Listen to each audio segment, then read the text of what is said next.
Freshers आणि पूल party संदर्भात आनंदवन व्यसनमुक्ती केंद्राच्या वतीने विद्यार्थ्यांना मार्गदर्शन करण्यात आले। कोंढवा येथील हॉटेल रिव्हरव्ह्यू येथे अल्पवयीन मुलांची जी पार्टी झाली त्या पार्टीवर पोलिसांनी छापा टाकून काही महाविद्यालयीन अल्पवयीन मुलामुलींना विभस्त अवस्थेत पकडले।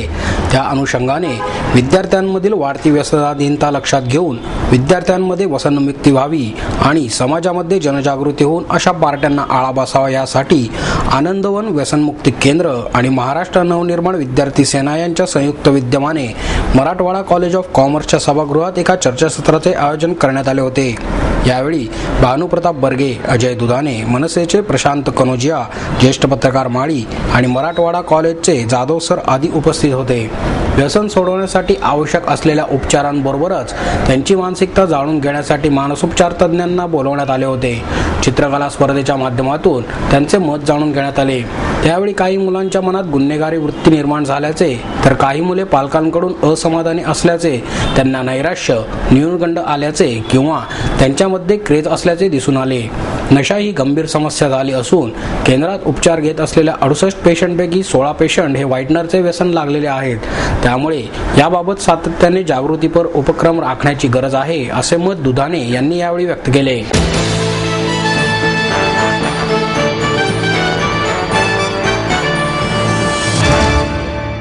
अजित पवार यांनी सर्वप्रथम स्वतःच्या कुटुंबियांनी केलेले अनधिकृत बांधकाम काढून टाकावे अशी मागणी माहिती अधिकार कार्यकर्ते रवींद्र बराटे यांनी केली। सध्या पुणे शहर आणि जिल्ह्यात विनापरवाना आणि अनधिकृत बांधकामे पाडून टाकण्याची मोहीम उपमुख्यमंत्री अजित पवार यांच्या आदेशाने सुरू आहे। असे असताना अजित पवारांनी सर्वप्रथम स्वतःच्या कुटुंबियांचे अनधिकृतरित्या केलेले बांधकाम पाडून टाकावे अशी मागणी रवींद्र बराटे यांनी केली आहे। मुळशी तालुक्यातील रिहे धरणाकरता पाटबंधारे विभागाने संपादन केलेली 31 गुंठे जमीन चुकीने खात्याच्या नावाने नोंद झाल्याचे कारण सांगून 14 ऑगस्ट रोजी फेरफार अन्वये कमी करून जमीन मूळ मालक महार वतनदार बबन बाजीराव गजरमल यांच्या नावे वर्ग केले आहे। वास्तविक पाहता बबन गजरमल यांनी अद्याप एकही अर्ज पाटबंधारे खात्याला जमीन परत करण्याबाबत केलेला नाही, कारण त्यांना शासनाने 1983 मध्येच पूर्ण नुकसान भरपाई दिलेली आहे। असे असतानाही शर्मिला श्रीनिवास पवार यांच्यावर कायदेशीर कारवाई करणे अडचणीचे ठरेल, यासाठीच हा उपाय करण्यात आला असल्याचा आरोपही बराटे यांनी यावेळी केला। शासनाने पाझर तलाव आणि धरण बांधण्यासाठी संपादन केलेल्या वाढीव जमिनी परत मिळाव्यात यासाठी शेतकरी शासनाकडे मागणी करत आहेत, परंतु अद्यापही शासनाने त्या परत केलेल्या नाहीत। असे असताना रिहे येथील धरणाकरता भूसंपादन करण्यात आलेल्या क्षेत्रातील जादा क्षेत्र मूळ शेतकऱ्याला कसे देण्यात आले आहे? असे होत असेल तर राज्यातील सर्व पाझर तलाव आणि धरणांकरता भूसंपादन केलेल्या क्षेत्रातील त्यांच्या ताब्यात असलेले वाढीव क्षेत्र कोणताही मोबदला न मागता मूळ शेतकऱ्यांच्या नावे वर्ग करावेत। रिहे गावात घडलेल्या सर्व प्रकाराची सीबीआय मार्फत चौकशी करून कायदेशीर कारवाई करावी, तसेच सर्वसामान्यांच्या अनधिकृत बांधकामावर ज्याप्रमाणे कारवाई केली जात आहे तशीच कारवाई शर्मिला पवार यांच्या बांधकामावरही करावी किंवा सर्वसामान्य जनतेने केलेले अनधिकृत बांधकाम गुंठे पद्धतीने शुल्क आकारून नियमित करावे अशी मागणीही बराटे यांनी केली आहे। पोलीस खात्याने चौकशी बसवली, स्वतः मंडल अधिकारी तिथे जागेवर आले, तेव्हा ते सिद्ध झाले की त्यांनी महार वतनदारांच्या जागेवर अनधिकृत ताबा ठेवलेला आहे। नुसतं सिद्ध नाही झालं तर शर्मिला पवार यांनी लेखी कबूल केलं आणि 19 पत्र्याच्या शेड काढून घेतला। हा झाला हिस्सा क्रमांक 23, सर्व नंबर 555। जे खरेदीगत केलेले त्यासाठी जिल्हाधिकाऱ्यांचे बनावट आदेश तयार केलेले, बनावट सही शिक्क्याचे। याची मी जिल्हाधिकाऱ्यांकडून माहिती मागितली असता त्यांनी लेखी कबूल केलं की जिल्हाधिकाऱ्यांचे बनावट सही शिक्क्याचे आदेश तयार झालेले आहेत। दुसरा पण आरोप आमचा सिद्ध झाला। तिसरा आरोप मी केला होता की सर्व नंबर 555 हिस्सा क्रमांक 18+19 ही पाटबंधारे खात्याच्या नावाने जमीन 83 झाल्यापासून आणि त्यातील 1 ते 1.5 एकर जमिनीवर शर्मिला श्रीनिवास पवार हिने अनधिकृतपणे बिगर परवानगी पाटबंधाऱ्याच्या जागेवर बंगला बांधलेला आहे। तेव्हा देखील टीव्ही चॅनल्सने जेव्हा श्रीनिवास पवारला शर्मिला पवारला गाठलं तेव्हा म्हणाले आरोप बिनबुडाचे आहेत, खोटे आहेत, असं काही नाही। आता या प्रेस नोटच्या शेवटचं जे पान आहे ते कार्यकारी अभियंत्याने मला पाठवलेलं आहे। त्यात त्यांनी ज्या जागेवर त्या शर्मिला पवारचा बंगला आहे 31,000 फूट जागा, ती जागाच पाटबंधारे खात्याच्या नावाने चुकून 83 साली जमा झाली होती. चुकून पाटबंधारे खात्याच्या नावाने चुकून जमीन झाली 33,000 फूट असं कबूल केलं. आणि एवढंच नाही तर त्यांनी त्याप्रमाणे जिल्हाधिकारी तहसीलदार सगळ्यांकडे आदेश पाठवले. एका महिन्यात कारवाई पूर्ण ती जमीन पाटबंधारे खात्याच्या नावावरनं कमी केली बिगर पैसे घेता आणि परत त्या मूळ शेतकरी जो आता 83 झाली गजरमल याच्या नावाने वर्ग केली. वास्तविक फॅक्ट काय आहे की 83 साली गजरमलला त्याचा मोबदला झाला. हा सगळा उद्योग झालेला आहे. आता मांजराच्या काळात घंटा बांधणार कोण? कुठला अधिकारी डेअरिंग करणार? तर शासनाने शक्कल लढवली. ती जमीनच आपल्या नावाने चुकून आली सांगा आणि ती परत करून टाका गजरमलच्या नावाने.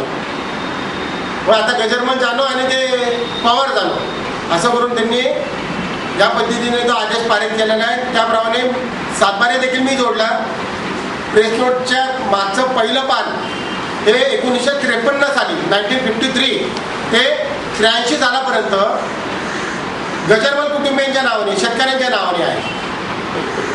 त्यानंतर दुसरा सातबारा आहे तो पाटबंधाऱ्याच्या खात्याच्या नावाने वर्ग झाला तलावाकडे 83 साली. खाली डाव्या तलावागा 83 साली तुम्हाला दिसत 83 84 85.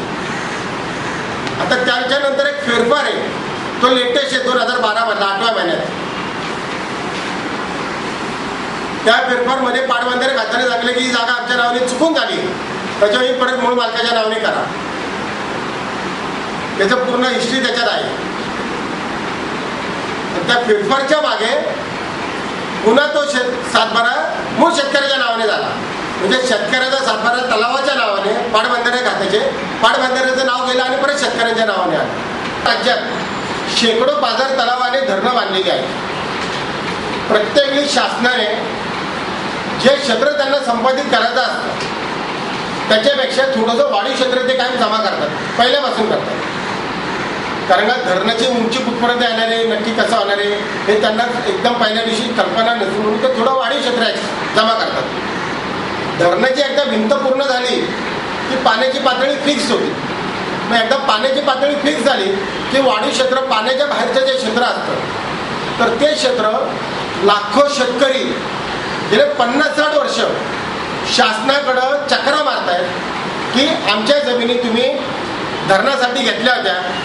धरणाच्या पाण्याच्या जमिनी घेण्यात त्याचा मोबदला आम्हाला मिळाला आहे. त्या व्यतिरिक्त वाढीव क्षेत्र तुम्ही जे आमचं घेतलं होतं त्याचा मोबदला आम्हाला मिळाला आहे. परंतु आता तुम्हाला ते लागत नाही आहे तर ते आम्हाला शेतीसाठी तुम्ही परत द्या. त्याच्या अगोदर आम्ही तुम्हाला परत मोबदला द्यायला तयार आहोत. म्हणजे शेतकरी वर्ग शेकडो कोटी रुपये परत शासनाला जमा करायला तयार आहे. लाखो शेतकरी अशा पद्धतीची जमीन मागतायत.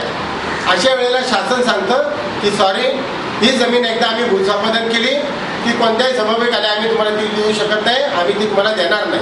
पाटबंधाऱ्याच्या नावाने वर्ग झालेली 83 सालची जमीन पुन्हा परत त्याच्या नावाने केली जाते. फक्त दबावतंत्र आहे पवार फॅमिलीचं.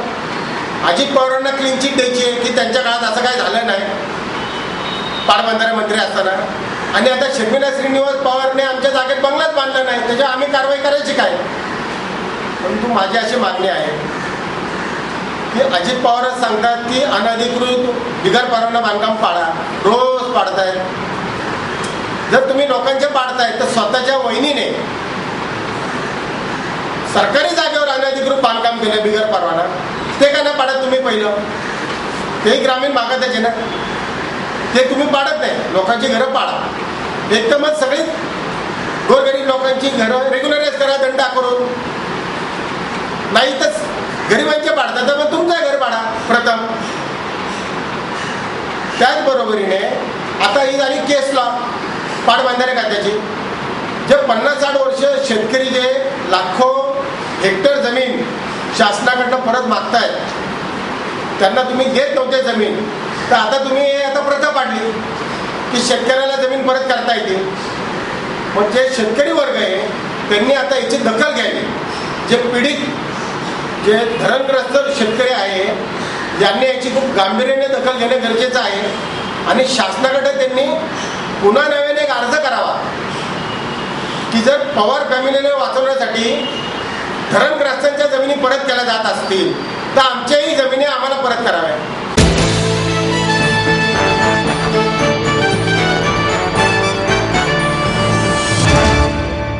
हल्ली मुले ज्या पद्धतीने मोहाला बळी पडत आहेत त्याला त्यांच्या इतकेच भौतिक सुखाच्या मागे लागलेले त्यांचे पालकही जबाबदार आहेत असे स्पष्ट मत शालेय शिक्षण राज्यमंत्री फौजिया खान यांनी व्यक्त केले. अखिल भारतीय मराठी बालकुमार साहित्य संस्थेतर्फे दिला जाणारा जीवन गौरव पुरस्कार त्यांच्या हस्ते ज्येष्ठ लेखिका डॉक्टर लीला दीक्षित यांना प्रदान करण्यात आला. खान म्हणाल्या, मामाच्या गावाला जाऊया हे गाणे पूर्वी लहान मुलात खूप प्रसिद्ध होते. नवीन युगात माऊस मामाला भारी पडला आहे. दुधाचे दातही पडलेल्या मुलांची मजल कुठपर्यंत जाऊ शकते याचा अनुभव काही दिवसांपूर्वी पुणेकरांनी घेतलाच आहे. समाजाचे प्रतिबिंब साहित्यात उमटते हे जर खरे असले तर हे वास्तव लक्षात घेता साहित्याच्या प्रयोजनाचा विचार करावा लागणार आहे. संगणक साक्षरतेवर भर देतानाच त्याच्या दुष्परिणामांचाही विचार करावा लागणार आहे. सत्काराला उत्तर देताना दीक्षित म्हणाल्या, बाल साहित्यामुळे मुलांना वाचनाची आवड निर्माण होते. मुलांशी संवाद हा बाल साहित्याला मोठा करतो. माझ्या भोवती खूप मुले राहिली हे माझे भाग्य. मुलांशी संवाद साधायचा तर तुम्हाला त्यांच्याकडे जायला हवे. अध्यक्षपदावरून बोलताना डॉक्टर नम जोशी म्हणाले, भारतातली आजची गोंधळाची परिस्थिती बदलायला बाल साहित्य मोठा वाचा उचलू शकेल असेही ते म्हणाले. महाराष्ट्राची सांस्कृतिक आणि शैक्षणिक राजधानी समजल्या जाणाऱ्या पुण्यात बोलायचे एका मराठी साहित्य संस्थेने आयोजित केलेल्या कार्यक्रमात बोलायचे. मराठी साहित्याला ज्यांनी आपापल्या परीने समृद्ध केले त्यांच्या उपस्थितीत बोलायचे. आपल्यासारख्या सुज्ञ आणि जोखंदर उपस्थितीत बोलायचे. मराठीच्या माहेरात बोलायचे आणि तेही माझ्यासारख्या उर्दू भाषिक आणि इंग्रजीत शिक्षण झालेल्या व्यक्तींनी मराठीत बोलायचे.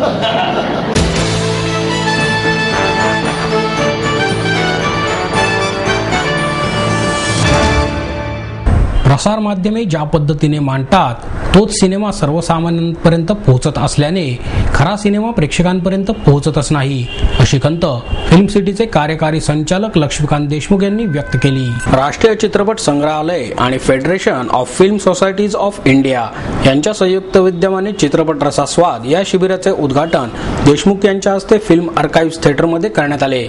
मराठीतून चालणाऱ्या या शिबिराचे यंदाचे हे 7वे वर्ष आहे. या उद्घाटन प्रसंगी व्ही शांताराम फाउंडेशनचे अध्यक्ष किरण शांताराम, प्रसिद्ध अभिनेत्री मृणाल कुलकर्णी प्रमुख पाहुणे म्हणून उपस्थित होते.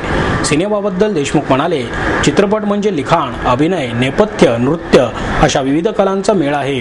त्यामुळे सिनेमा ही आस्वाद घेण्याची कला आहे.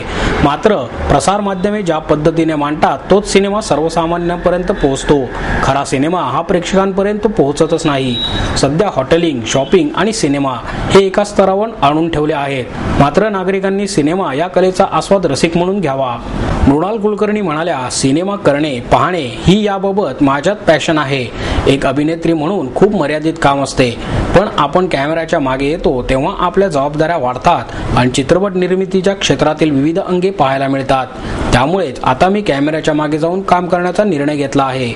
दर्जेदार चित्रपट निर्मितीसाठी शासनाने प्रोत्साहन द्यावे अशी आग्रहाची मागणी शांताराम यांनी या निमित्ताने केली. हे शिबिर 8 सप्टेंबर पर्यंत सुरू राहणार आहे.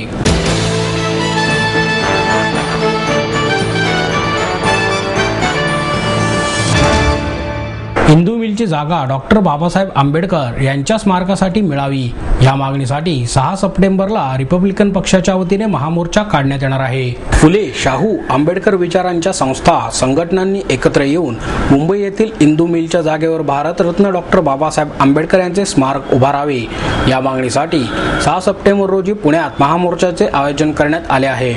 पुणे महानगरपालिकेतील महात्मा फुले यांच्या पुतळ्यापासून सकाळी 11 वाजता या मोर्चास प्रारंभ होणार असून पुणे स्टेशन येथील डॉक्टर बाबासाहेब आंबेडकर यांच्या पुतळ्याजवळ जाहीर सभा होऊन महामोर्चाचा समारोप होणार असल्याची माहिती आंतरराष्ट्रीय स्मारक कृती समितीचे परशुराम वाडेकर यांनी पत्रकार परिषदेत दिली. दलित पॅन्थर ऑफ इंडियाचे बापूसाहेब भोसले, दलित पॅन्थरचे मिलिंद आहेर, ॲडव्होकेट किरण कदम, नवनाथ कांबळे, युवराज बनसोडे, प्रकाश भालेराव आदी यावेळी उपस्थित होते.